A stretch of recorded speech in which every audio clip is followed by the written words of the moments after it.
أعوذ بالله من الشيطان الرجيم. بسم الله الرحمن الرحيم. الحمد لله رب العالمين، والحمد لله الذي جعل لنا لسانا وشفتين وهدانا النجدين، والحمد لله الذي هدانا لهذا وما كنا لنهتدي لولا أن هدانا الله. لقد جاءت رسل ربنا بالحق، ثم الصلاة والسلام على سلسلة الأنبياء والمرسلين، أولها آدم وآخرها خاتم، وفي وسطها نوح وإبراهيم وإسماعيل وإسحاق ويعقوب ويوسف ويونس وداود وسليمان وموسى وعيسى، لا سيما على أشرفهم وأفضلهم سيدنا ونبينا بالقاسم محمد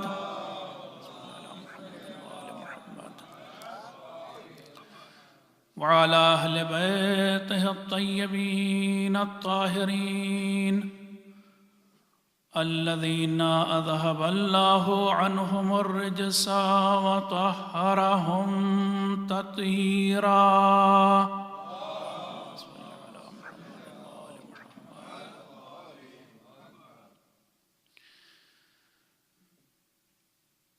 واللعنة الدائمة الباقية على أعدائهم أجمعين من الآن إلى قيام يوم الدين. أما بعد، فقد قال رسول الله صلى الله عليه وآله وسلم: إن الحسين مصباح الهدى وسفينة النجاة. صلوات.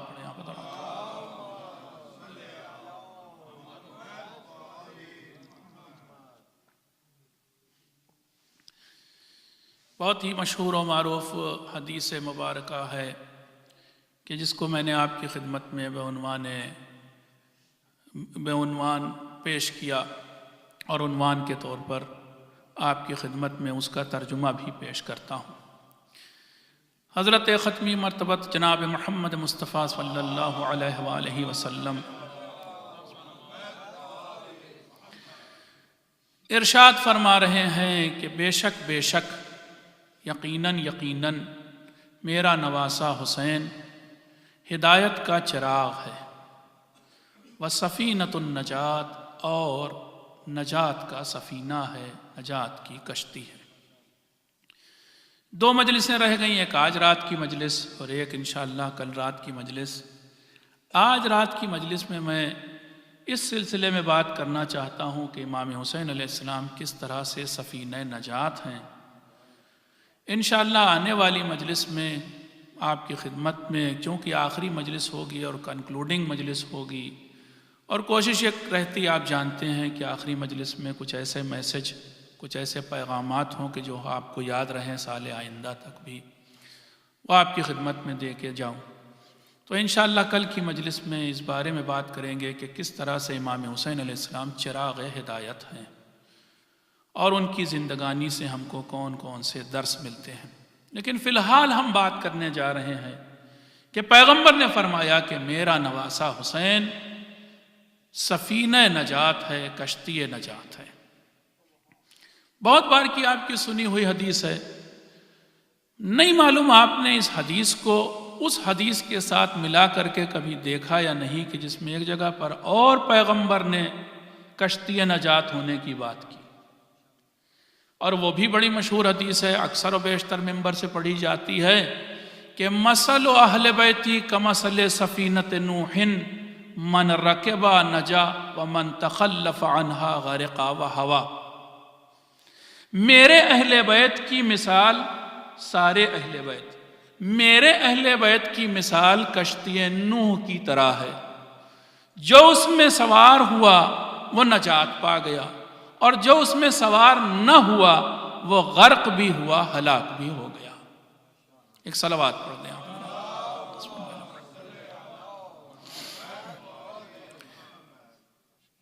غور کیجئے، ایک جگہ پر پیغمبر کہہ رہے ہیں کہ سب کے سب مل کر کے 14 کے 14 مل کر کے تب کشتی نجات ہے، اور ایک جگہ پر پیغمبر کہہ رہے ہیں صرف اکیلا میرا ایک چھوٹا نواسا حسین کشتی نجات ہے۔ بظاہر ان دو باتوں میں تضاد نہیں نظر آتا آپ کو؟ بظاہر یہ باتیں دو الگ الگ طرح کی باتیں نہیں لگتی ہیں؟ ایک جگہ پر سب مل کے کشتی نجات اور ایک جگہ پر اکیلے حسین کشتی نجات، تو کیا ماجرا کیا ہے اس میں؟ صرف حسین کا دامن تھام لینے سے نجات ملے گی یا نہیں 14 کا دامن تھام لینے سے نجات ملے گی؟ میرے لیے واقعا معمہ تھا یہ، بہت بڑی مشکل، بہت سوچا، بہت غور کیا، تو میں اپنا قول نہیں نقل کر رہا ہوں کہ جو آپ کل کو مجھے پکڑے کہ مولانا صاحب آپ نے ایسا کہا۔ میں ایک بہت بڑے، بہت پہنچے عالم دین، عارف باللہ، مجتہد وقت، اور بلکہ نہ معلوم کتنے مجتہدین ان کے پیچھے نماز پڑھنے کے لیے سینکڑوں میل کا سفر کرتے تھے تاکہ جا کر کے ان مجتہد کے پیچھے نماز پڑھیں، اور ان کا نام شیخ جعفر شوشتری، آیت اللہ العظمی شیخ جعفر شوشتری نے اپنے ایک کتاب میں، بلکہ ایک کتاب کیا، ان کی سخنرانی، ان کی تقریر تھی جو کتابی شکل میں آئی، اور انہوں نے اس معمہ کو اس طرح سے حل کیا کہ ارشاد فرمایا، دیکھیے ایک جگہ پر 14 کو کہا اور ایک جگہ پر ایک امام حسین کو کہا کشتی نجات، تو ان کا حل کیا ہے وہ میں آپ کو الفاظ آپ کے سامنے پیش کر رہا ہوں۔ فرماتے ہیں کلہم سفن النجات، ان میں سے ہر ایک سفینہ نجات ہے، جس کا دامن تھام لوگے تمہارا بیڑا پار ہو جائے گا، لیکن ولیکن سفینۃ الحسین اسرع، لیکن حسین کا سفینہ سب سے تیز چلنے والا سفینہ ہے۔ ایک صلوات پڑھ دیں آپ۔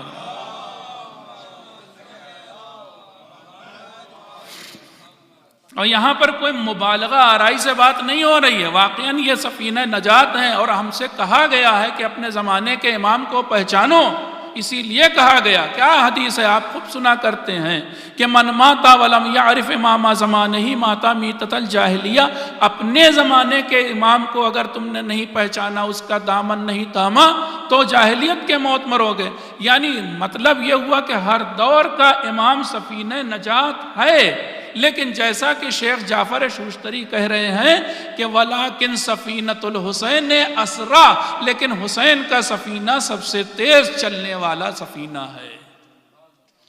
ابھی میری بات ایگزامپلز نہیں آئے، مثالیں نہیں آئی، ثابت نہیں ہوا، میں نے تو ادعا کر دیا، دعویٰ کر دیا، ان کا جملہ پیش کر دیا، لیکن میں آپ کے سامنے چند باتیں ایسی پیش کرنے جا رہا ہوں جس سے آپ خود ریئلائز کریں گے۔ اور مولانا بیٹھے ہیں، آپ میں سے بہت سے لوگ صاحب مطالعہ ہیں، سب نے حدیثیں پڑھی ہیں، آپ سنا کرتے ہیں حدیثوں کو، وہ بھی حدیثیں بھی پیش کروں گا۔ پہلے ایک بات پیش کرتا ہوں آپ کو، آپ کے سامنے، کہ امام حسین علیہ السلام کا سفینہ کیسے سب سے تیز چلتا ہے، سب سے تیز چلنے والی رواں دواں کشتی کیسے حسین کی ہے۔ آپ کو بتاؤں، ایک خواب ہے کہ جو متعدد لوگوں نے، متعدد مومنین اور مومنات، علماء، مراجع نے دیکھا ہے۔ اتفاق سے آپ کو بتاؤں، وہ خواب میری نانی نے بھی دیکھا۔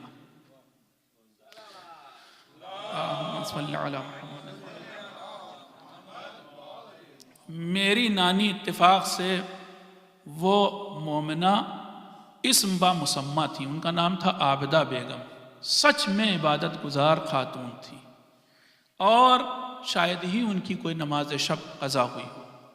بڑے زبردست خواب انہوں نے اپنی زندگی میں دیکھے ہیں۔ ان کے مرنے کے بعد ان کی ایک خواب کی ڈائری تھی کہ جو ہم لوگوں کو، یعنی ہمارے ماموں کو ملی، اور اس میں یہ خواب درج ہے۔ البتہ آدھی دور تک کا خواب ان کی ڈائری میں بھی تھا، دوسرے علماء نے بھی دیکھا، اس سے آگے بھی خواب ہے۔ خواب یہ ہے کہ میدان محشر، اور وہاں پر افراتفری، نفسا نفسی کا عالم جیسا کہ آپ سنتے ہیں، پھر اس کے بعد حساب و کتاب کا موقع آیا، اور حساب و کتاب کے لیے الگ الگ لائنیں، الگ الگ صفیں لگی ہوئی ہیں، اور لوگ ان میں جا جا کر کے اپنا حساب دے رہے ہیں، اور اپنے حساب و کتاب کے اعتبار سے ان کا فیصلہ ہو رہا ہے، اور وہ لوگ جنت یا جہنم جہاں بھی جا رہے ہیں، بہرحال حساب چل رہا ہے۔ ہر امام کے لیے ایک لائن، ایک صف لگی ہوئی ہے۔ اب یہ بھی بتا دوں، کوئی 12 امام نہیں، بلکہ وہ ہر طرح کے لیڈر، یوم ندعو کل اناس بامامہم، قرآن مجید کہہ رہا ہے کہ ہم اس دن تمام امتوں کو ان کے لیڈرز کے ساتھ، ان کے رہبروں کے ساتھ بلائیں گے۔ لگی ہوئی ہیں صفیں بہت ساری۔ شیعوں کے لیے وہ صفیں کہ جس میں آگے معصومین کھڑے ہیں، وہ صفیں ہیں۔ ان میں سے ابھی خواب دیکھنے والوں نے نقل کیا، ان میں سے ان 12 یا 14 لائنوں میں ایک لائن بہت تیزی سے بڑھ رہی ہے، بڑی جلدی جلدی حساب ہو رہا ہے اور بڑھتے جا رہے ہیں لوگ۔ کچھ لائنیں آہستہ بڑھ رہی، کندی سے بڑھ رہی۔ خواب دیکھنے والوں نے، الگ الگ لوگ ہیں میں نے بتایا، پتہ کیا، معلوم کیا کہ بھائی یہ لائن یہ تیزی سے کیوں بڑھ رہی ہے اور یہ لائن یہ دھیرے کیوں بڑھ رہی ہے۔ اس میں بھی سب سے آہستہ بڑھنے والی لائن بھی ایک ہے۔ معلوم کرنے پر پتہ چلا کہ جو لائن سب سے دیر سے بڑھ رہی ہے، دھیرے دھیرے بڑھ رہی ہے، وہ آخری زمانے کے امام کی لائن ہے۔ اللہم صل علی محمد۔ اس لائن میں حضرت آگے کھڑے ہوئے ہیں، حضرت ہیں، اور جو حساب و کتاب لوگوں کا لے رہے ہیں۔ لیکن جو لائن سب سے تیزی سے بڑھ رہی ہے، اس لائن میں آگے، سب سے آگے سید الشہداء حضرت امام حسین علیہ السلام کھڑے۔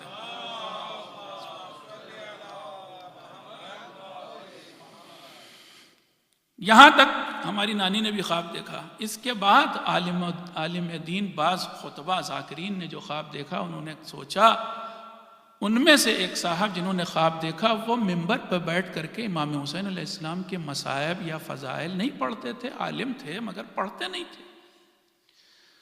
تو بہرحال انہوں نے سوچا کہ یہ امام حسین کے ماننے والے تو ہم بھی ہیں، ہم اس لائن میں لگتے ہیں، جلدی سے حساب ہو، آسان حساب ہو، آگے نکل جائیں۔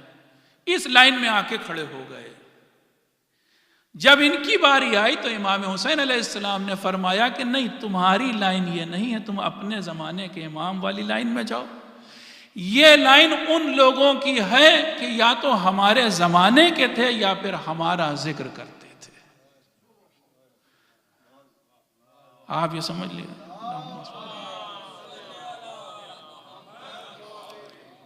جب میں آپ لوگوں کو آ کر کے یہاں سوز، سلام، مرثیہ پڑھتا دیکھتا ہوں نا، تو یہ سوچنے لگتا ہوں اس انسان کا کے حساب میں کتنی آسانی پیدا ہو گئی۔ یہ سید الشہداء حضرت امام حسین علیہ السلام کا کرم ہے۔ ایک صلوات پڑھ دیجیے۔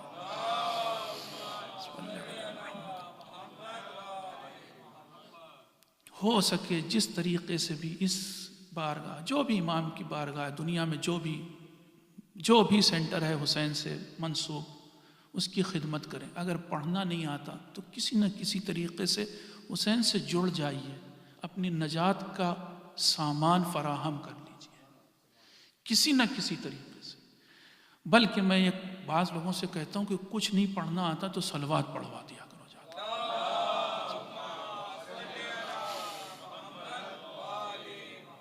ایک اور گزارش کرنا چاہوں گا، بہت سے ماشاءاللہ آپ لوگ مرثیہ پڑھتے ہیں، سوز پڑھتے ہیں، سلام پڑھتے ہیں۔ میں نے روایت دیکھی اس لیے کہہ رہا ہوں کہ حدیث میں آیا کہ امام جعفر صادق علیہ السلام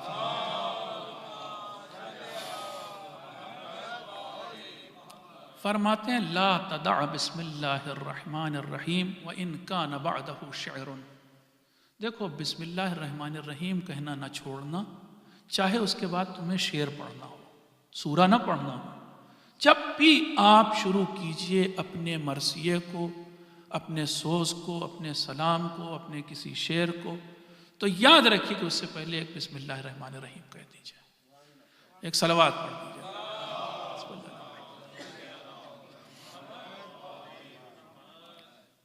خیر، تو امام حسین علیہ السلام واقعاً کشتی نجات ہیں۔ اور کشتی نجات آپ کہیں گے کیسے؟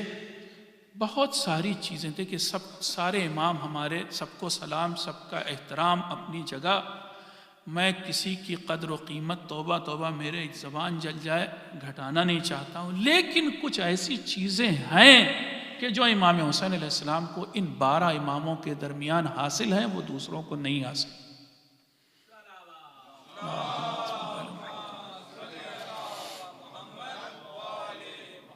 مثال دوں آپ کو، قابل قبول ہو جو بات، 12 کے 12 امام، ابھی تو 11، اس کے بعد 12واں بھی آئے گا، تب بھی اس کی حالات میں لکھا ہے 12 کے 12 شہید ہوں گے یا شہید ہو چکے۔ آپ خود چھٹے امام علیہ السلام کا قول ہے، ما منا الا مقتول او مسموم، ہم میں سے کوئی نہیں مگر یہ کہ اسے یا تو تلوار سے قتل کیا گیا یا زہر دے کے شہید کیا گیا۔ 11 اماموں میں سے یا تو کسی کو تلوار سے یا پھر زہر دے کے۔ اس آخری امام کے بارے میں بھی روایات میں موجود ہے کہ جب وہ آئے گا تو اس کو ایک بڑھیا ہوگی جو زہر دے گی، اور وہ آخری امام بھی جام شہادت نوش فرمائے گا۔ یعنی شہادت سب کو ملے گی یا مل گئی، لیکن ان تمام شہیدوں کے درمیان چاہے امیر المومنین ہوں، سید الشہداء کا لقب امام حسین علیہ السلام کو ملا۔ کیوں ملا؟ ایسے نہیں، دلیل سے بات کر رہا ہوں۔ سید الشہداء امام حسین علیہ السلام ہے۔ کیوں ہیں؟ کیونکہ حتیٰ کہ امیر المؤمنین علیہ السلام محراب عبادت میں شہید ہوئے، محاذ جنگ پہ شہید نہیں ہوئے۔ اور شہید کا تصور آتے ہی انسان کے دماغ میں جو پہلا تصور پیدا ہوتا ہے وہ یہ کہ وہ انسان کے جو محاذ جنگ پر میدان جنگ میں لڑتے ہوئے لہو لہان ہو کر اپنی جان دے دے، وہ شہید ہے۔ ٹھیک ہے، تمام ائمہ شہید ہیں، جن کو زہر دیا گیا وہ بھی شہید، مگر جیسی خونین موت، جیسی خون آلود موت حسین کو ملی کسی کو نہیں ملی۔ امیر المومنین علیہ السلام کے سر مبارک پر ضربت لگی تھی، 3 دن بعد شہادت واقع ہوئی، مگر امیر المومنین علیہ السلام کو کفن دینے کی ضرورت پڑی۔ امام حسین علیہ السلام وہ شہید ہیں تمام ائمہ کے درمیان کہ جس کو کفن کی ضرورت بھی نہیں تھی۔ آپ بفرض محال میں کہوں کہ اگر وہ آدھا وہ یزیدی لوگ چاہتے بھی کہ حسین کو کفن دیں تو حسین کو کفن کی ضرورت نہیں رہ گئی تھی، وہ اپنے ہی خون میں نہایا انسان تھا، اسے پھر کسی کفن کی ضرورت نہیں تھی۔ اس شہادت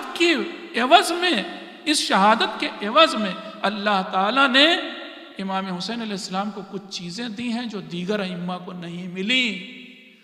آپ کہیں گے مرتبہ گھٹا رہے، میں مرتبہ نہیں، میں کون ہوتا ہوں، میں تو جو ہے وہ پیش کر رہا ہوں۔ مثال دوں، دکھاؤں آپ کو، ان تمام ائمہ کے درمیان کسی کے قبر کی خاک شفا کہلاتی ہے۔ اللہ نے ایک تاثیر رکھ دی کہ حسین جس خاک میں تو لوٹے گا، جس میں تیرا خون ٹپکے گا، آپ اس کو اگر کوئی بیمار یہاں تک کہ جس کے بچنے کی کوئی امید نہیں رہ جائے گی، اگر ذرہ برابر بھی وہ خاک اس کے منہ میں چلی جائے گی تو وہ شفا بن جائے گی، وہ دوا بن جائے گی۔ یہ خاک شفا صرف اور صرف امام حسین علیہ السلام کی قبر کی مٹی ہے، اور کسی امام کے لیے یہ تاثیر نہیں رکھی گئی۔ آپ سے کہا کبھی کسی نے کہ جا رہے ہیں آپ بقی، تو وہاں کی خاک لائیے گا تو میرے ہاں کوئی مریض ہے، کوئی بیمار ہے، میں اس کے منہ میں ڈالوں گا۔ لیکن امام حسین علیہ السلام کی خاک کے لیے نہ صرف یہ کہ 1-2 متواتر روایات ہیں، متواتر آداب ہیں، لینے کے چٹکی بھر لی ہے تو کون سی دعا پڑھنی ہے، نکلو گے باہر تو کون سی دعا پڑھنی ہے، رکھنا ہے تو کیسے رکھنا ہے، منہ میں ڈالنا ہے تو کون سی دعا پڑھنی ہے، ہر چیز بتائی ہے اماموں نے۔ یہ صرف شرف حاصل ہے امام حسین علیہ السلام۔ آگے چلتا ہوں، ایک اور چیز دیکھیے جو امام حسین علیہ السلام کو دی اللہ تعالیٰ نے، وہ بھی روایت، الاستجابۃ تحت قبتہ۔ امام حسین علیہ السلام کو شہادت کے عوض اس دنیا میں، آخرت میں جو دے گا وہ تو پتہ ہی نہیں کیا ہوگا، اس دنیا میں اللہ تعالیٰ نے امام حسین علیہ السلام کو یہ شرف بخشا کہ ان کے گنبد کے نیچے جو دعا کی جائے گی وہ قبول ہوگی۔ الاستجابۃ تحت قبتہ، استجابت دعا تو ان کے گنبد کے نیچے ہے۔ مجھے شرف حاصل ہوا عزیزو، میں گیا جب کربلا تو میں بہت دیر تک قبر کے بعد گنبد ہی کو دیکھتا رہا کہ کیا چیز ہے یہ اس دنیا میں، کہ جس تک آپ کو معلوم ہے، یہ بھی آیا ہے روایات میں، علماء نے بیان کیا، اللہ تعالیٰ کو اس دنیا کی کوئی دعا اگر قبول کرنی ہوتی ہے تو دنیا کے کسی بھی گوشے میں وہ دعا کی جائے، اللہ اسے کھینچ کر لاتا ہے حسین کی قبر کے پاس، اور پھر اس گنبد کے نیچے سے وہ دعا آسمان کی طرف بلند ہوتی ہے۔ ایک صلوات۔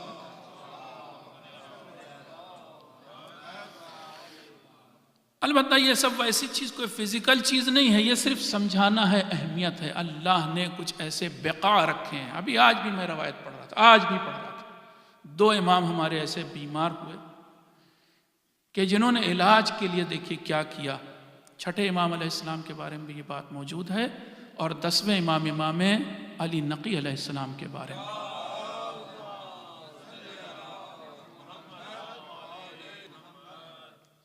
کہ الاستجابت و تحت قبت ہے، وہی یاد رکھیے کہ ان کے گنبد کے نیچے، وہ نیچے قبر ہے، اوپر گنبد، اس گنبد کے نیچے کی جانے والی دعا اللہ قبول کرتا ہے۔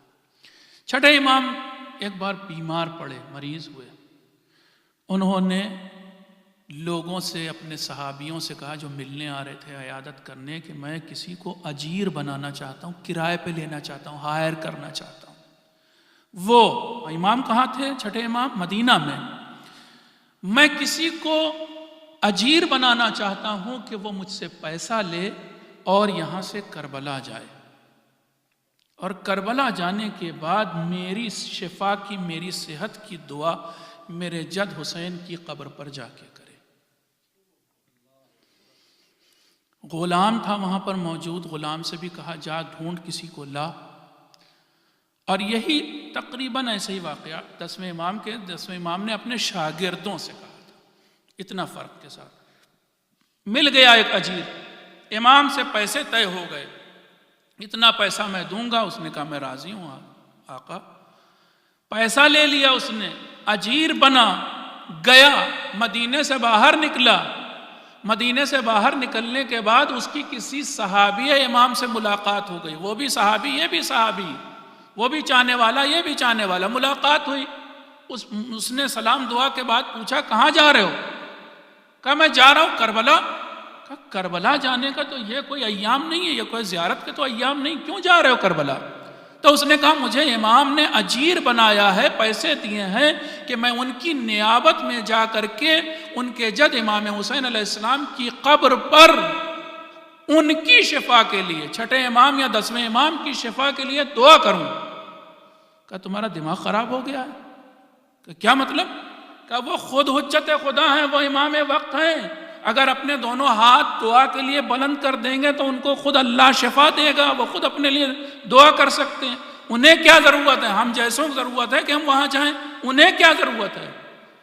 اس کے دماغ میں بات آئی کہ بات تو صحیح کہہ رہا ہے۔ لوٹ آیا امام کی خدمت میں، حاضر ہوا شاید اسی دن یا اگلے دن۔ امام نے پوچھا میں نے تجھے اجیر بنایا تھا، میں نے تو تجھے کربلا بھیجا تھا، تو یہاں کیسے؟ کہا آقا آپ نے کہا تھا، میں چلا بھی تھا، میں باہر گیا، فلاں فلاں سے ملاقات ہوئی، اور اس نے مجھ سے کہا کہ وہ بھی حجت خدا ہیں، وہ خود چاہیں تو اپنے لیے دعا کریں، وہ ان کو صحت ہوگی، شفا ہوگی، کیا ضرورت ہے تم اتنی دور کربلا جاؤ میلوں؟ فرمایا امام نے کہ ہاں وہ صحیح کہتا ہے، میں بھی حجت خدا ہوں، امام وقت ہوں، مفترض الطاعہ کا لفظ استعمال کیا، میری بھی اطاعت واجب ہے، مگر میں جو تجھ سے کہتا ہوں اسے انجام دے۔ پھر آگے ایک جملہ کہا، اللہ تعالیٰ نے اس دنیا میں کچھ جگہیں رکھی ہیں جہاں سے وہ اپنی دعاؤں کو آسمان کی طرف بلند کرتا ہے۔ ایک صلوات پڑھنے آپ۔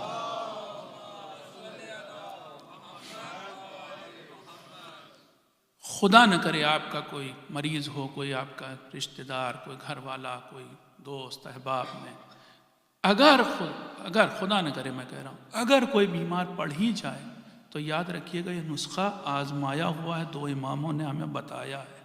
بہت سارے اعمال کرتے تھے ہمارے امام تاکہ ہم جانیں کہ بہت ساری چیزوں کا اثر کیا ہے۔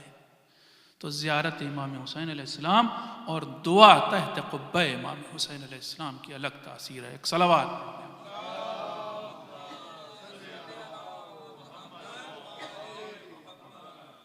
اور انہی چیزوں میں سے کہ جو شہادت کے عوض امام حسین علیہ السلام کو اللہ تعالیٰ نے عنایت فرمائی وہ شفاعت ہے اور ان کے اوپر گریہ کرنا ہے.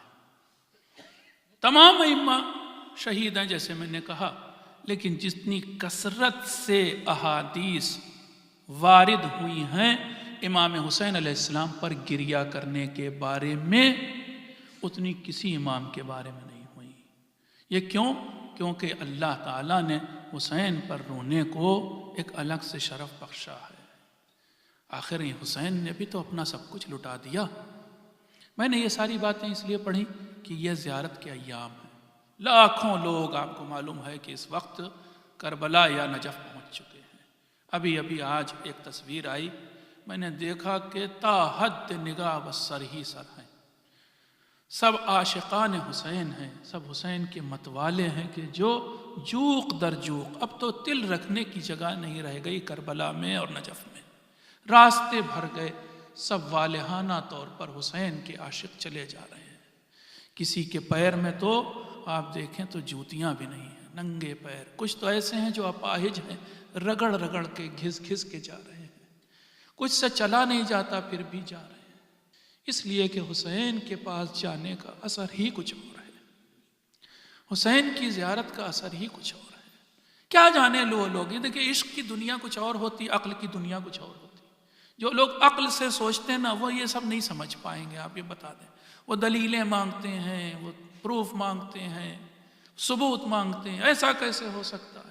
نہ معلوم کتنی خبریں آتی ہیں. آپ کو معلوم ہے کہ ابھی تو حرم تک پہنچے بھی نہیں، ابھی تو کربلا شہر میں وارد بھی نہیں ہوئے، راستے میں ہی شفا ہو گئی حسین کے صدقے میں. ایک صلوات پڑھ دیجیے.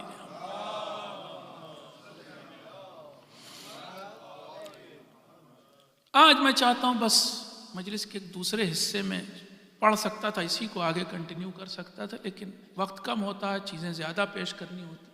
یہ زیارت پر، عزاداری پر یہ جو اعتراضات ہیں، اس کو جو بدعت، شرک، نہ معلوم اور کیا کیا حرام کیا کیا کہا جاتا، اس کا جواب میں دینا چاہتا ہوں اور کوشش کروں گا کہ قرآنی آیات سے جواب دوں.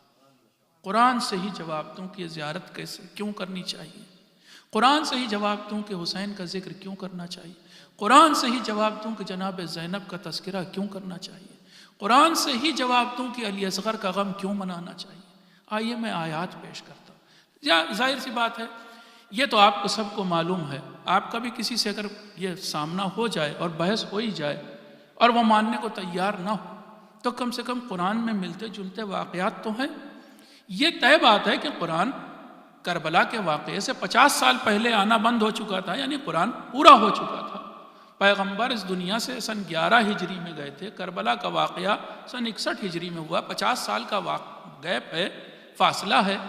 قرآن میں تو ظاہر سی بات ہے کربلا کے بارے میں سیدھے سیدھے تو کوئی آیت نہیں ہوگی، یہ تو عقل کی بات ہے. لیکن قرآن میں ویسی آیات جو ہیں کہ جو کربلا کے واقعے سے ملتی جلتی واقعے کی بات کر رہی ہیں، تذکرہ کر رہی ہیں. میں مثالیں دینا شروع کرتا ہوں، آپ دیکھیں.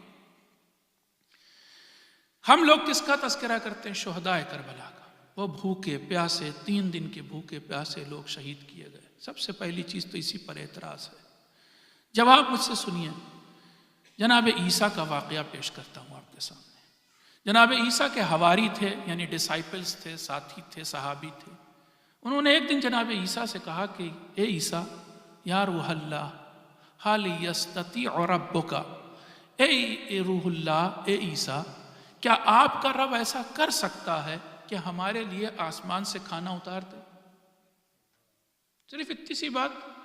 جناب عیسیٰ نے پوچھا کہ وہی والی بات، کیا تمہیں یقین نہیں ہے؟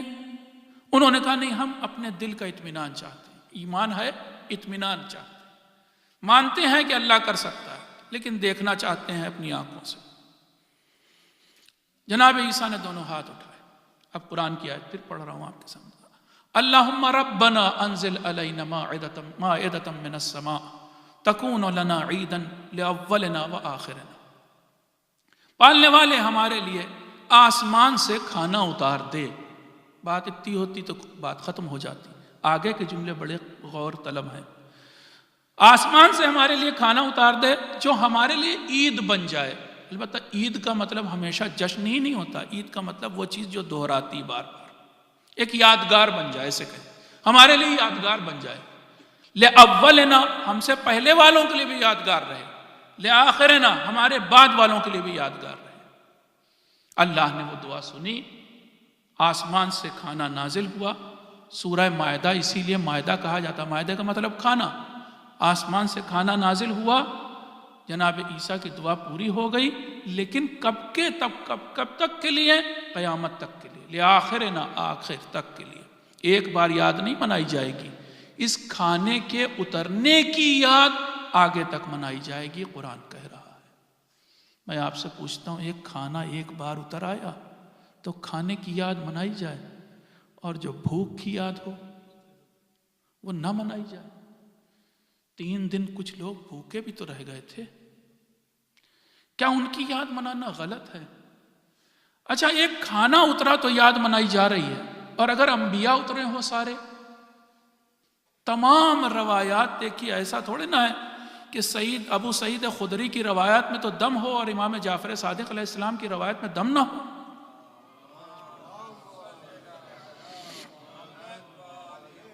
امام جعفر صادق علیہ السلام کی روایات لو، حدیث دیکھو، انبیاء اترے اس دن کربلا میں۔ عاشور کا دن ایسا دن تھا، اماریوں پہ اماریاں آ رہی تھیں، انبیاء کا نزول تھا۔ اگر تمام نبی آئیں اس دن کی یاد نہ منائی جائے، ایک کھانا آ جائے تو اس کی یاد منائی جائے، یہ کہاں کا انصاف ہے؟ یہ کہاں کا انصاف ہے؟ آگے مثال دیتا ہوں آپ کو، بہت ساری مثالیں ہیں۔ جناب ابراہیم علیہ السلام کے لیے اللہ تعالیٰ کہہ رہا ہے قرآن مجید میں، جناب ابراہیم کے نام آپ جانتے ہیں، سورہ بھی اللہ تعالیٰ کہہ رہا ہے سورہ مریم میں، آیت نمبر 41، اپنے نبی، آخری نبی کو حکم دے رہا ہے اللہ تعالیٰ، وَاذْكُرْ فِي الْكِتَابِ ابراہیم، اے میرے حبیب محمد، اسی کتاب میں، سب چیز کا جواب آپ یاد رکھیں، اے میرے حبیب اسی کتاب میں، قرآن میں ابراہیم کا تذکرہ کرو، ابراہیم کا تذکرہ کرو۔ وَاذْكُرْ فِي الْكِتَابِ ابراہیم، اسی کتاب میں ابراہیم کا تذکرہ کرو۔ کیا کیا تھا ابراہیم نے؟ بتائیے کیوں اتنا تذکرہ کیا جائے؟ کیا قربانیاں تھیں ابراہیم کی؟ آپ کہیں گے لاکھوں، ہزاروں، ہاں، نمایاں قربانی کون سی تھی کہ جس کی وجہ سے آج تک اللہ نے اس قربانی کی یاد باقی رکھی، ہر مسلمان پر واجب کر دیا؟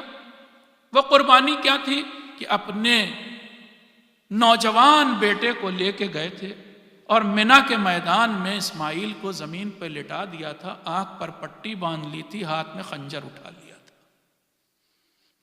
اس یاد کو اللہ تعالیٰ کہہ رہا ہے کہ اس کتاب میں پیغمبر یاد رکھو ابراہیم کو، اور ایک جگہ نہیں کئی جگہ ابراہیم کا تذکرہ۔ میں آپ سے پوچھتا ہوں، ابراہیم کا بیٹا ذبح ہو گیا تھا کیا؟ نہیں، ابراہیم کا بیٹا نہیں ذبح ہوا، تنبا ذبح ہوا، لیکن ابراہیم نے ایک بہت بڑا امتحان دیا تھا۔ کیا اس ابراہیم کے امتحان سے چھوٹا امتحان تھا حسین کا؟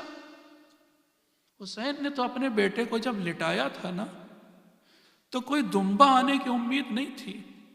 جس وقت علی اکبر جا رہے تھے تو حسین نے آسمان کی طرف اپنا چہرہ کیا تھا، اللہم اشہد علی ہؤلاء القوم لقد برز الیہم غلام اشبہ الناس خلقا وخلقا ومنطقا برسولک۔ حسین کو کوئی امید نہیں تھی، اپنے بیٹے کو لٹایا اور ذبح کروا دیا۔ ابراہیم کا بیٹا ذبح نہ ہو تو یاد منائی جائے، حسین کا بیٹا ذبح ہو جائے تو یاد نہ منائی جائے، یہ کہاں کا انصاف ہے عزیز؟ یہ کیسی سوچ ہے؟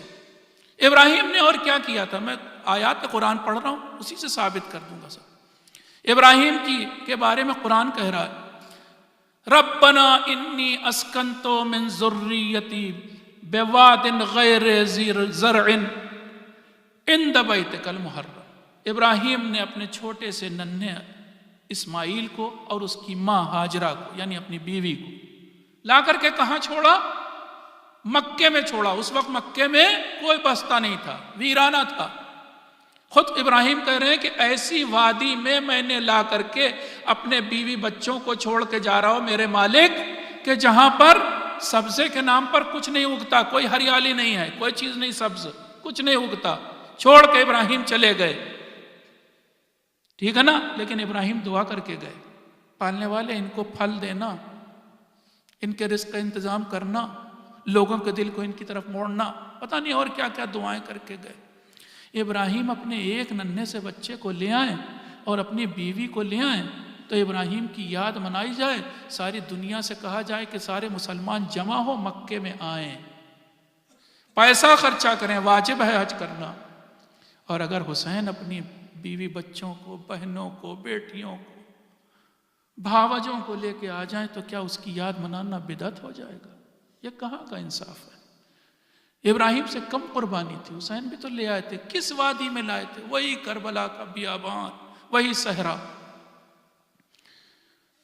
اور دکھاؤں آپ کو جناب ہاجرہ نے اچھا کیا کیا جس کی وجہ سے آج ہر مسلمان پر واجب ہے، چاہے عمرہ کرنے جائے اور چاہے حج کرنے جائے تو وہ کیا کرے؟ دو پہاڑوں کے بیچ میں دوڑے، صفا اور مروہ کے درمیان۔ ہاجرہ دوڑی تھی نا، اپنے بیٹے اسماعیل کو لٹا دیا تھا، پیاسا تھا، پیاس سے تڑپ رہا تھا، ہاجرہ دوڑنے لگی۔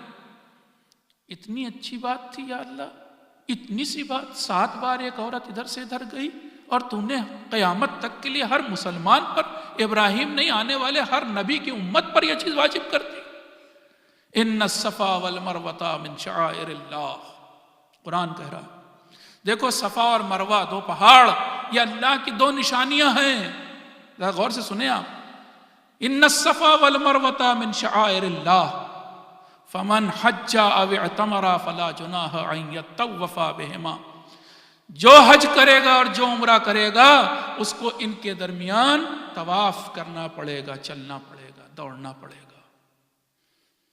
ومن تطوع خیرا فإن اللہ شاکر علیم، اور جو یہ کام کر گئی خاتون اس سے پہلے، ایسے ترجمہ کر رہا ہوں، جو خاتون اس کی بنا رکھ گئی، اللہ اس کا شکرگزار ہے، اس ہاجرہ کا شکر ادا کر رہا ہے کہ اب قیامت تک اس نے کیا کیا؟ تمام مسلمانوں پر واجب کر دیا کہ صفا اور مروہ کے بیچ دوڑو۔ میں آپ سے سوال کرتا ہوں، اب آپ کسی بھی مسلمان سے سوال کیجئے، صفا اور مروہ کیا ہیں؟ 2 پہاڑ ہیں، 2 پہاڑیاں ہیں۔ یہ بولتے ہیں، یہ بات کرتے ہیں، یہ جان رکھتے ہیں؟ نہیں، بے جان 2 پہاڑ ہیں اور کچھ نہیں۔ ان کو اللہ اپنی 2 نشانیاں کہہ رہا ہے۔ اب میں آپ کو یاد دلاؤں، 2 بولنے والے، ناطق قرآن، قرآن ناطق، ایک طرف حسین تھے، ایک طرف سید سجاد۔ حسین ذبح ہونے والے تھے، سید سجاد خیمے میں تھے بیمار۔ ایک خاتون زینب کبھی ادھر جاتی تھی، کبھی ادھر جاتی تھی، کبھی اس کو بچانا چاہتی تھی، کبھی اس کو بچانا چاہتی۔ 2 حجت خدا تھے، ان کے بیچ جو خاتون دوڑے اس کی یاد نہ منائی جائے، زینب کا تذکرہ نہ کیا جائے، یہ کہاں کا عدل و انصاف ہے؟ یہ کہاں کا عدل و انصاف ہے؟ آج تو وہابی یہ کہتے ہیں کہ ہم صفا اور مروہ کو ہی گرا دیں گے، ڈھا دیں گے۔ آپ نے سنا ہوگا اکثر، یہ بھی ان کو بدعت نظر آتی، یہ ان کی وجہ سے لوگ، ہم ان کو گرا دیں گے، جبکہ ہمارے اور آپ کے چھٹے امام کہتے تھے۔ 5ویں امام کی ایک حدیث سنیے، پھر چھٹے کی سنیے، ایک صلوات پڑھ دیا۔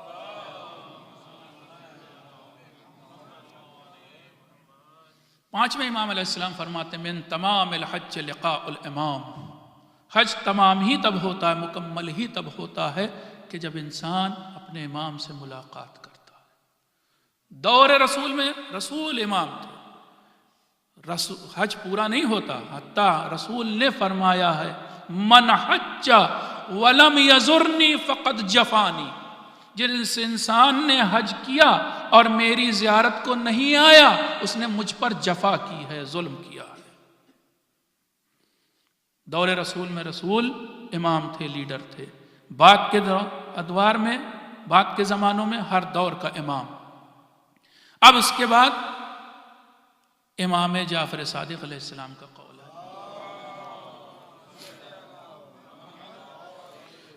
فرماتے ہیں حج میں، حج کے بعد، حج سے پہلے حجت خدا کی زیارت ضروری۔ کیوں ضروری؟ لِتُعْرَفَ آثار رسول اللہ، تاکہ لوگ سمجھیں کہ رسول کی جو نشانیاں ہیں وہ کون کون سی نشانیاں ہیں، وَأَخْبَارَهُ، اور لوگ جانیں کہ رسول نے کیا فرمایا تھا۔ حج صرف اللہ کا ہے، لیکن مکمل تب ہوگا کہ جب نبی کی خدمات کو جانو گے، ان کی قربانیوں کو جانو گے کہ انہوں نے حج کیسے قائم کیا۔ اور صرف یہ نہیں بلکہ آگے بھی یذکروا ولا ینسا، حج اس لیے بھی ہے کہ اللہ کا حج کرنے کے بعد لوگ رسول کو یاد رکھیں، رسول کو بھولنے نہ پائیں۔ آپ بتائیے کہ جب حج کے ساتھ یہ لگا ہوا ہے تو جس حج کے لیے حسین نے جس مکے کی حرمت بچانے کے لیے اپنے حج کو چھوڑ دیا، تو کیا اس حسین کا تذکرہ نہ کیا جائے؟ بہت بڑی قربانی تھی، ہم اور آپ تو نہیں سمجھ سکتے۔ جس انسان کا دل دھڑکتا تھا تو کعبے کے لیے دھڑکتا تھا، وہ حسین تھا۔ اس نے چھوڑ دیا۔ میرے مالک تیرے اس بیت کا احترام باقی رہے، تیرے اس شہر کا احترام باقی رہے، ان کا تذکرہ نہ کیا جائے۔ آئیے اور مثالیں دیتا ہوں۔ میں نے کہا نا جناب علی اصغر، مثال دیتا ہوں آپ کو، ایک قرآن میں اس کی بھی مثال موجود ہے۔ یہ بتائیے جناب عیسیٰ بھی تو ایک چھوٹے بچے ہی تھے، ابھی ابھی ماں کے پیٹ سے، مریم کے پیٹ سے پیدا ہوئے ہیں، ابھی ابھی دنیا میں آئے ہیں۔ جیسے ہی دنیا میں آئے، لوگوں نے مریم کے اوپر انگلیاں اٹھائیں۔ اللہ نے کہا تھا اے مریم تم نہ بولنا، تمہیں بولنے کی ضرورت نہیں، اپنی بے گناہی کو ثابت کرنے کی ضرورت نہیں ہے، ہم ہیں تمہارے ساتھ۔ قرآن کہہ رہا ہے سورہ مریم، جناب مریم اپنی آغوش میں عیسیٰ کو لے کے آئیں، ابھی نوزاد ہیں، ابھی ابھی پیدا ہوئے ہیں، لے کے آئیں۔ اور لوگوں نے اعتراض کیا کہ اے مریم تمہارا باپ تو بڑا اچھا، تمہارے تو خاندان والے بڑے اچھے کردار کے تھے، یہ بچہ کہاں سے آ گیا، تمہاری تو شادی بھی نہیں ہوئی۔ اب قرآن کا رفع اشارت الیہ، جناب مریم نے صرف اشارہ کیا، بچے کی طرف اشارہ کیا۔ جیسے اشارہ کیا ان لوگوں نے کہا قالوا کیف نکلم من کان فی المہد صبیا، ہم اس بچے سے کیسے بات کریں کہ جو ابھی ابھی پیدا ہوا، ابھی تمہاری گود میں، وہی کیا بات کرے گا، یہ کیا بتائے گا؟ خاموش رہی ابھی بھی مریم، کچھ نہیں بولی۔ فوراً عیسیٰ بولے قال انی عبد اللہ آتانی الکتاب وجعلنی نبیا، میں وہ ہوں کہ جو اللہ کا بندہ ہوں، اللہ نے مجھے کتاب دی ہے اور مجھے نبی بنایا۔ جناب عیسیٰ بول پڑے، جناب عیسیٰ بولے تو قرآن کو یہ ادا اتنی اچھی لگی کہ قرآن میں یہ ذکر باقی رکھا گیا۔ عیسیٰ بولیں، اتنے ہی پڑے ہوں، عیسیٰ بولیں تو اس کی یاد منائی جائے، اور حسین کا بچہ آغوش میں ہنسے، مسکرا دے تو یاد نہ منائی جائے۔ مریم اپنے بچے کو آغوش میں لے کر آئیں تو مریم کا تذکرہ قیامت تک ہر قاری قرآن کرے گا۔ تو جب رباب اپنے بچے کو لے کے آئیں اور اپنے شوہر کی آغوش میں دیں کہ یہ آقا 3 دن سے بھوکا ہے اور پیاسا ہے، تو کیا علی اصغر کا حق نہیں بنتا کہ اس کا تذکرہ کیا جائے؟ آپ بتائیں مجھے انصاف کیا کہتا ہے؟ انصاف، میں نے بتایا کہ کربلا کا واقعہ بعد میں ہوا، اس کے بارے میں کوئی آیت نہیں، لیکن ملتے جلتے واقعات موجود ہیں، ان کی یاد تو منائی جا رہی ہے۔ اللہ تعالیٰ نے حکم دیا جناب موسیٰ کو، لقد ارسلنا موسیٰ بآیاتنا، ہم نے موسیٰ کو اپنی نشانیوں کے ساتھ بھیجا۔ آگے بھی کہہ رہا ہے قرآن، ان اخرج قومک من الظلمات الی النور، اے موسیٰ تمہارا کام یہ ہے کہ تم اپنی قوم کو اندھیروں سے نکال کر کے نور کی طرف لے جاؤ، تاریکیوں سے نکال کر نور کی طرف لے جاؤ، ہدایت تو، گائیڈنس تو۔ لیکن یہیں پر بات ختم نہیں ہوئی، بات تو ساری ہو گئی تھی نا۔ موسیٰ کس لیے آئے تھے؟ ہدایت کے لیے آئے تھے، لیکن نہیں، صرف ہدایت نہیں، آگے آیت ہے وَذَكِّرْهُمْ بِأَيَّامِ اللَّهِ، اور ان سے کہو، ان کو یاد دلاؤ کہ کچھ اللہ کے دن ہیں، انہیں یاد رکھیں۔ یہ بہت امپورٹنٹ ٹکڑا ہے، وَذَكِّرْهُمْ بِأَيَّامِ اللَّهِ، اے موسیٰ اپنی قوم والوں سے کہو کہ اللہ کے دنوں کو، ڈیز آف یور لارڈ، ان کو یاد رکھیں۔ وہ دن کون سے ہیں؟ سوال کیجئے، وہ اللہ کے دن کون سے ہیں؟ اب ہر مفسر چاہے شیعہ ہو چاہے سنی ہو لگا ہے کوئی کچھ کہتا ہے، کوئی کچھ کہتا ہے، کوئی کہتا ہے وہ اللہ کا دن ہے کہ جس دن کسی امت پر عذاب آیا تھا، کسی نے کہا نہیں، اللہ کا دن وہ ہے کہ جس دن کوئی نعمت نازل ہوئی تھی، کسی نے کہا کہ اللہ کا دن وہ ہے کہ جس دن حق کی جیت ہوئی تھی۔ میں کہتا ہوں ان میں سے چاہے جو معنی لیا جائے، حق کی جیت کا معنی لوگے؟ جس دن حق جیتا اس کی یاد منائی جائے، قرآن کہہ رہا ہے، اور موسیٰ سے تاکید ہے کہ ان سے کہو کہ یاد منائے۔ تو کیا کربلا سے بڑھ کر کوئی جگہ ہو سکتی جہاں حق کی جیت ہوئی ہو؟ خمار بارہ بنکوی اپنے ایک شعر میں کہتے ہیں، آج تک واقعی زبردست شعر کہا ہے، مجھے بہت اچھا لگتا ہے، حق و باطل میں اگر جنگ کہیں ہوتی ہے، آج بھی یہ بات تاثیر دے کہ حق و باطل میں اگر جنگ کہیں ہوتی ہے، کربلا والوں پہ دنیا کی نظر ہوتی ہے۔ آج حق کی علامت ہی حسین ہے۔ آپ کہتے ہیں حق جب جیتا ہو، تو حق تو جیتا روز عاشورہ، اور ایسا جیتا، اور حق کو ایسا حسین نے اپنے خون سے رنگین بنایا کہ اب اس کے اوپر باطل کا کوئی رنگ چڑھ ہی نہیں سکتا، باطل غالب آ ہی نہیں سکتا۔ اب حسین علامت حق ہے، تو کیا حسین کی یاد نہ منائی جائے، ایام اللہ کی یاد منائی جائے؟ آپ جا کے دیکھیے گا تفسیر اس کی ذرا، چھوٹی موٹی چیزیں، جس دن قوم سمود پر عذاب آیا اس دن کی یاد منائی جائے۔ نہ کسی کو وہ دن یاد ہے، نہ پتا ہے کہ کس دن قوم سمود پر عذاب آیا تھا، نہ یاد مناتے ہیں پھر مسلمان۔ یاد منانے لائق دن پوری تاریخ انسانیت میں دیکھو تو حسین کا دن ہے، عاشورہ کا دن ہے۔ ایک صلوات۔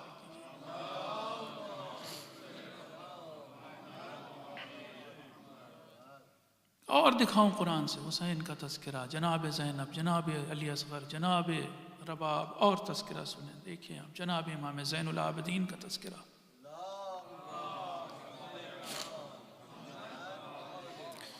سورہ لقمان، قرآن مجید کا مشہور سورہ، سورہ لقمان۔ ایک لقمان نامی شخص تھے۔ سوال میرا آپ سے یہ ہے، کیا لقمان نبی تھے؟ ہر آدمی یہ کہے گا کہ لقمان نبی نہیں تھے، نبی نہیں تھے۔ ایک بہت اللہ والے انسان تھے، بہت پہنچے ہوئے انسان تھے، عارف باللہ، بڑے متقی، زاہد، پرہیزگار، سب کچھ، مگر نبی نہیں تھے۔ لیکن ان کے کہے اقوال، ان کی کہی باتیں اللہ کو اتنی پسند آئیں کہ اللہ نے اپنے کتاب میں، قرآن میں انہیں شامل کر لیا۔ سوچیے آپ کیا انسان رہے ہوں گے۔ اور شامل کیا تو صرف شامل نہیں کیا، ان کے نام کا ایک سورہ ہو گیا، سورہ لقمان۔ جناب لقمان نے کیا بات کی تھی؟ آپ پڑھیں گے تو کوئی بہت ایسی نہیں لگے گی، کوئی نئی بات ہے۔ مثال دے رہا ہوں آپ کو، وَإِذْ قَالَ لُقْمَانُ لِابْنِهِ وَهُوَ يَعِظُهُ يَا بُنَيَّ لَا تُشْرِكْ بِاللَّهِ إِنَّ الشِّرْكَ لَظُلْمٌ عَظِيمٌ۔ یاد کرو اس وقت کو، ہم سب کو یاد کرایا جا رہا ہے، یاد کرو اس وقت کو جب لقمان اپنے بیٹے کو نصیحت کر رہے تھے اور کہہ رہے تھے کہ اے میرے بیٹے، شرک نہ کرنا، کسی کو اللہ کا شریک نہ بنانا۔ ان الشرک لظلم عظیم، شرک تو بہت بڑا گناہ ہے، بہت بڑا ظلم ہے۔ سامنے کی بات ہے، شرک نہ کرنا، ہم بھی آپ بھی اپنے ہو سکتا ہے بیٹے سے کہیں، لیکن اللہ کو یہ ادا پسند آئی۔ جناب لقمان نے اپنے بیٹے کو نصیحت کی کہ شرک نہ کرنا، تو یہ بات قرآن میں شامل ہو گئی، اور اس کی یاد اللہ تعالیٰ منواتا ہے، ہر تراویح پڑھنے والا بھی اسے پڑھتا ہے نا۔ میں آپ سے پوچھتا ہوں، نصیحت کر رہا تھا ایک باپ اپنے بیٹے کو، تو اس کا تذکرہ کیا جائے کہ کیا انصاف ہوگا کہ ایک باپ اپنے بیٹے سے وصیت کر رہا تھا تو اس کا تذکرہ نہ کیا جائے؟ حسین جس وقت لہو لہان تھے، تیروں سے بدن چھلنی تھا، آخری رخصت کو اپنے بیٹے سید سجاد کے پاس آئے تھے۔ اس وقت نصیحت کا موقع نہیں تھا، وصیت کا موقع تھا۔ حسین نے وصیت کرنی شروع کی تھی۔ آپ بتائیں کیا انصاف ہوگا کہ حسین کی وصیت کو نہ یاد رکھا جائے؟ کیا اس کا تذکرہ نہ کیا جائے؟ وہ بھی تو باپ بیٹے ہی، نہ تو لقمان کوئی امام تھے، کوئی پیغمبر تھے، یہاں تو پیغمبر نہ صحیح حسین امام وقت تھے، حجت خدا تھے، نواسے رسول تھے۔ مسلمانوں کیسا انصاف ہے کہ لقمان کا تذکرہ ہو اور حسین کا تذکرہ نہ ہو۔ اور تو اور میں اپنی منزل پہ آ گیا عزیزوں۔ قرآن مجید کہتا ہے کہ اگر ایک دور جاہلیت میں اگر ایک ننھی بچی کو زندہ دفن کر دیا گیا تو قرآن کو برداشت نہیں ہوا۔ سورہ تکویر پے در پے 7 باتیں کہنے کے بعد اذا الشمس کورت واذا النجوم انکدرت واذا الجبال سیرت واذا البحار سجرت واذا الوحوش حشرت واذا آگے آتے آتے واذا الموءودۃ سئلت۔ 7 باتیں کہیں پہلے لگاتار اللہ نے۔ یاد کرو اس وقت کو، قیامت کا تذکرہ، یاد کرو اس وقت کو کہ جب سورج کو چٹائی کی طرح لپیٹ لیا جائے گا، یاد کرو اس وقت کو کہ جب یہ تارے جیسے جل رہے ہیں انہیں جیسے ٹمٹما رہے ہیں ان کو بجھا دیا جائے گا، یاد کرو اس وقت کو کہ جب پہاڑوں کو چلایا جائے گا، یاد کرو اس وقت کو کہ جب سمندروں کو نیزوں اچھالا جائے گا، یاد کرو اس وقت کو کہ جب جنگلی جانوروں کو جنگلوں سے نکال کر بستیوں میں لے آیا جائے گا۔ یہ سب کہتے کہتے یاد کرو اس وقت کو کہ جب ایک ننھی بچی سے یہ پوچھا جائے گا جسے زندہ دفن کر دیا گیا، وَإِذَا الْمَوْءُودَةُ سُئِلَتْ، ننھی بچی سے پوچھا جائے گا بِأَيِّ ذَنبٍ قُتِلَتْ، تجھے کس جرم میں قتل کیا گیا؟ کون سی وہ بچی تھی؟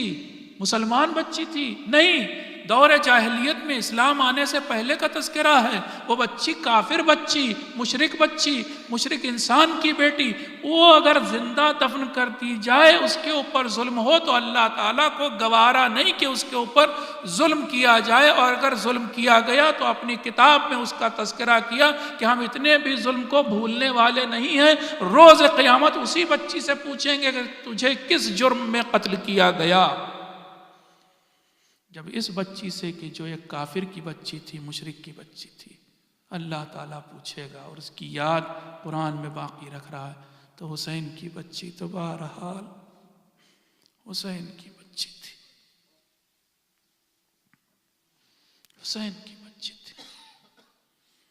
پوچھو ذرا چل کے، پوچھو سکینہ سے، آؤ مسلمانوں چلیں اس بچی سے ہاتھ جوڑ کے پوچھیں کہ یہ شہزادی، یہ 3 سالہ بچی سے آپ پوچھ سکیں گے، 4 سالہ بچی سے، کہ تجھے کس جرم میں تماچے مارے گئے؟ تجھے کس جرم میں تازیانے لگائے گئے؟ کس جرم میں تیرے کانوں سے گوشوارے اس طرح چھینے گئے، نہیں نوچے گئے کہ تیرے کان خون خون ہو گئے؟ کس جرم میں تیرے دامن میں آگ لگائی گئی؟ کس جرم میں تیرے سامنے تیرے باپ کا سر سامنے رکھ دیا گیا؟ آئیے پوچھیں حسین کی بچی سے، مسلمانوں ایمان سے بتاؤ، کیا کافر بچی جیسا حق بھی حسین کی بچی نہیں رکھتی؟ کیا اس کا تذکرہ نہ کیا جائے؟ وہ جو زندان میں تڑپتی تھی، وہ جو سارے راستے، کیا بتاؤں، روایات ایسی ہیں کس کو پڑھوں کس کو چھوڑوں والی بات آتی۔